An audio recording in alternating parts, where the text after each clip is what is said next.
செம்பருத்தி பூவை வச்சு ஒரு சின்ன எக்ஸ்பெரிமெண்ட் பண்ணலாம் வாங்க. முதல்ல செம்பருத்தி பூவை பறித்து சுடு தண்ணியில் கொதிக்க வச்சுக்கோங்க. அது தண்ணியை தனியாக ஒரு டம்ளரில் வச்சுக்கோங்க. வீட்டில் இருக்கிற சாதாரண தண்ணியை ஒரு டம்ளரில் ஊற்றி வச்சுக்கோங்க. சுண்ணாம்பு பவுடர் எடுத்து அந்த தண்ணியில் கலந்து மிக்ஸ் பண்ணி வச்சுக்கோங்க. இப்போ வினிகர் எடுத்து ஒரு டம்ளரில் ஊற்றி வச்சுக்கோங்க. இப்போ நம்மளுக்கு 3 சொல்யூஷன் இருக்குது. செம்பருத்தி தண்ணி, வினிகர், அப்புறம் சுண்ணாம்பு தண்ணி.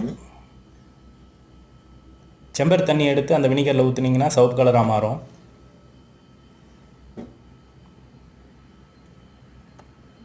அதே செம்பருத்தி தண்ணியை சுண்ணாம்பு தண்ணியில் ஊற்றுனீங்கன்னா நீல கலராக மாறும். பார்த்தீங்கன்னா 3 டிஃப்ரெண்ட் கலர் இருக்குது. இது ஏன் நடக்குதுன்ட்டு கமெண்ட் செக்ஷனில் சொல்லுங்கள். வீட்டில் செஞ்சு